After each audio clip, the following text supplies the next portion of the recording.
Hi everyone, in front of me I've got Nokia G21 and let me share with you how to reset up preferences on this device.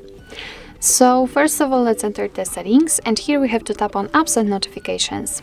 Now let's tap on see all 46 apps, of course 46 in my case, and here all we have to do is to simply tap on the three dots icon in the right upper corner and tap on reset up preferences.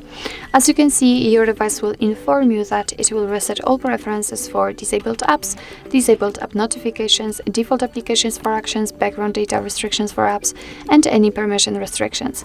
What's more, no worries, you won't lose any app data, so simply tap on reset apps, and basically that's all. This is how to reset up preferences in your Nokia G21.